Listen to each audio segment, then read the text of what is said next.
함께 뛰는 경제 친절한 준기 씨. 안녕하세요. 진행의 남상미입니다. 중소벤처기업과 소상공인을 위해 중소벤처기업부의 주요 핵심 정책을 알기 쉽게 설명해드리는 프로그램이죠. 함께 뛰는 경제 친절한 준기 씨. 자, 오늘은 스마트 제조 혁신에 대한 이야기 나눠볼까 합니다. 자, 함께 해주실 분 소개하죠. 중소벤처기업부 기술혁신정책과 김우순 과장과 함께합니다. 안녕하세요. 네, 안녕하십니까. 네, 반갑습니다. 아니, 인상이 너무 좋으신데요? 평소에도 그런 말씀 많이 들으시죠? 아, 그렇지는 않은데요. 감사합니다. 네, 이렇게 훈훈한 분위기 속에서 한번 이야기를 해보겠습니다. 자, 과장님께서 지금 몸담고 계신 곳이 기술혁신정책과예요. 어떤 부서인가요? 네, 저희 기술혁신정책과는 중소기업이 혁신적인 기술과 제품을 개발하고 그리고 이러한 제품을 좀 더 효율적으로 생산하는 것을 도와서 중소기업의 경쟁력을 높이기 위한 그런 사업을 주로 하고 있습니다. 그렇군요. 구체적인 지원 사업을 좀 살펴볼까요? 대표적인 것은 스마트 공장 보급 사업인데요. 중소제조기업의 스마트 공장을 보급해서 생산성을 높이고 불량률을 낮춰서 중소기업의 경쟁력을 갖도록 지원하는 사업입니다. 또한 혁신형 기업 인증 제도를 통해서 성장 가능성이 높은 중소기업을 발굴해서 글로벌 경쟁력을 갖도록 지원하고 있는데요.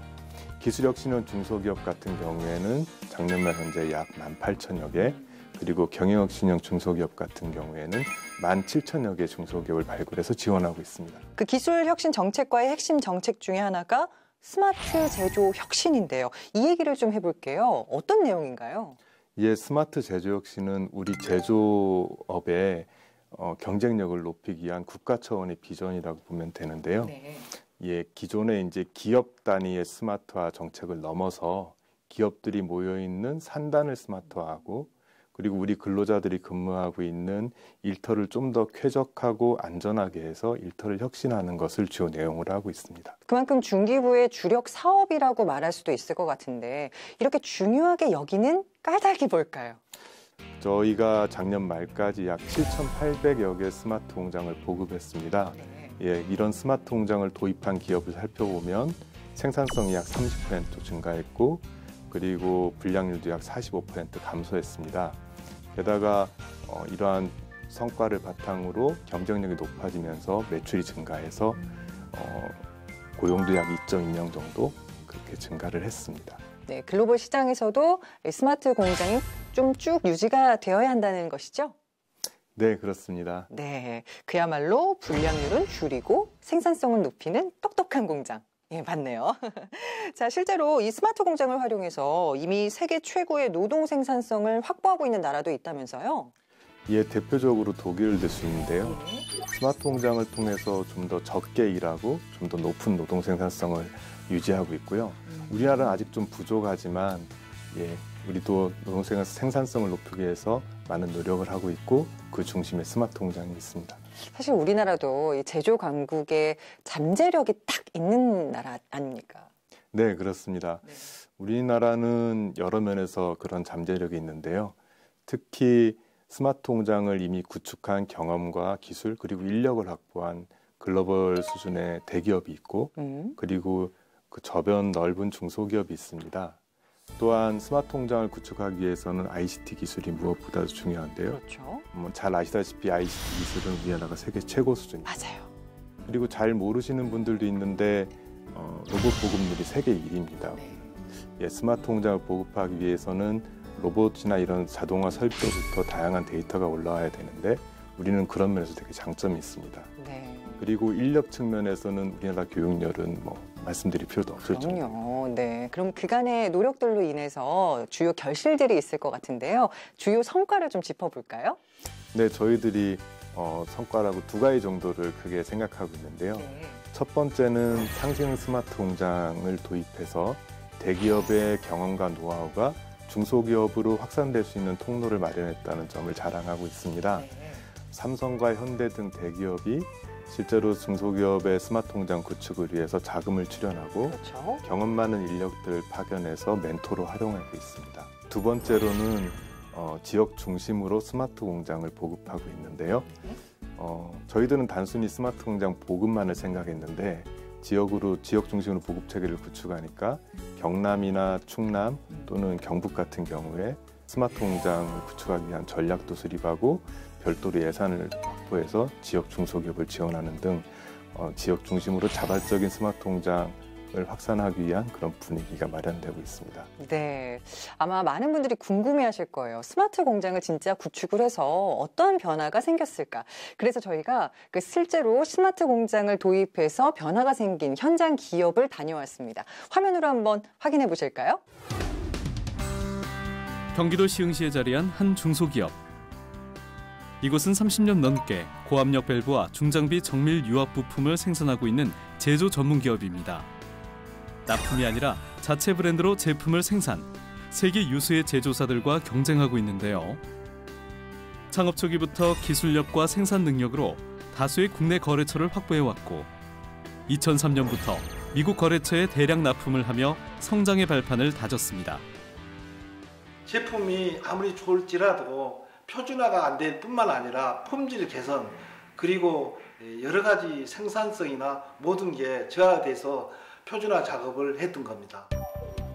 하지만 미국 거래처는 여러 차례 품질의 표준화를 요구했고 2009년 결국 거래가 끊기는 사태가 발생하고 말았죠.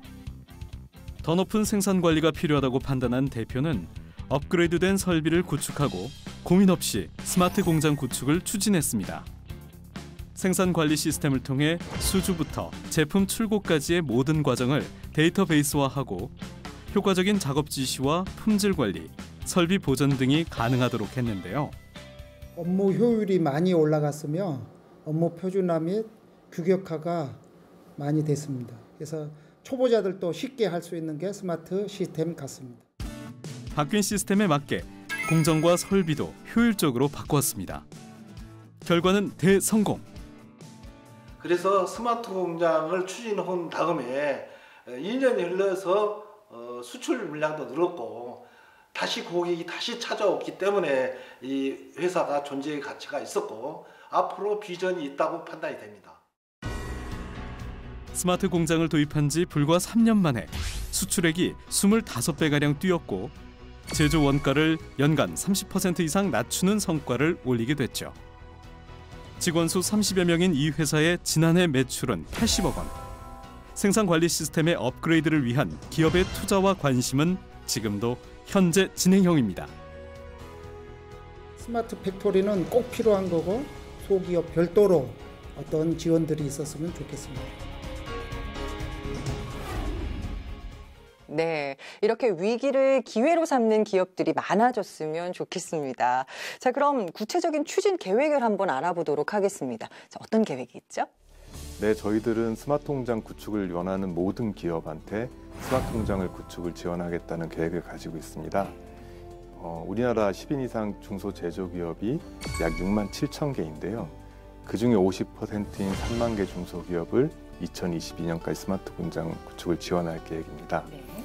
스마트 공장 구축 기업 중에 약 25%를 데이터를 실시간으로 수집하고 이를 분석해서 실제로 제조 공정에 활용할 수 있는 고도화 단계의 스마트 공장을 구축할 계획이고요. 그렇게 지원을 하려면 사실 돈이 중요할 것 같은데 지원 금액은 어떻게 되죠? 네, 저희들이 스마트 공장을 2019년에 약 4천 개 정도 보급할 계획이고요. 네. 관련해서 예산도 많이 확보했습니다. 그리고 개별 그 도입 기업에 대해서는 정부 지원금이 약 1억 원까지고요. 1억 원. 그리고 고도화를 원하는 기업에 대해서는 최대 1억 5천만 원까지 지원할 계획입니다. 네. 이는 작년에 비해서 각각 5천만 원씩 상향된 금액입니다. 네, 지원금을 보니까 정말 좀 든든한 것 같습니다.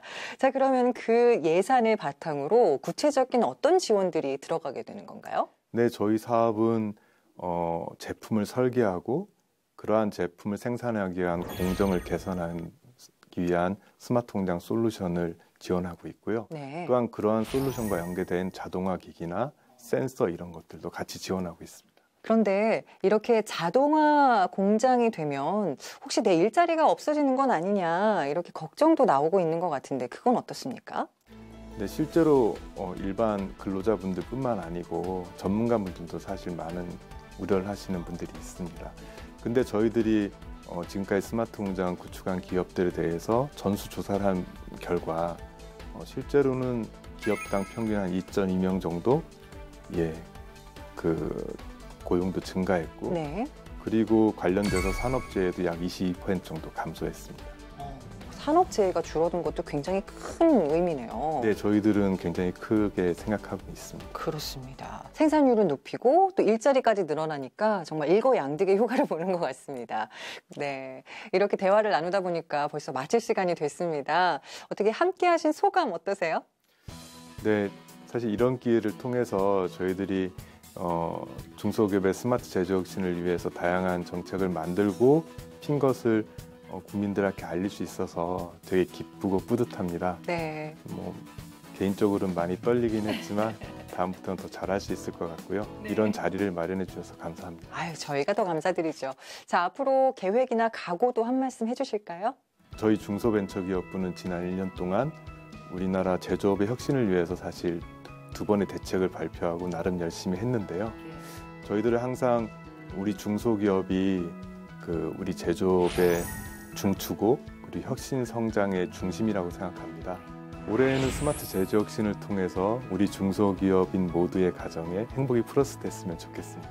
네, 행복 플러스라는 말이 참 듣기가 좋네요. 알겠습니다. 자, 미국의 한 경영학자는 이런 말을 했습니다. 기업가는 혁신을 행한다. 혁신은 기업가 특유의 도구이다. 자, 스마트 제조 혁신을 통해서 우리 대한민국이 다시금 세계 최고의 제조 강국이 되길 소망해 보겠습니다. 자, 함께 뛰는 경제 친절한 종기 씨, 저희가 준비한 소식은 여기까지고요. 다음 시간에는 제로페이와 소상공인 정책 자금에 대해 이야기 나누겠습니다.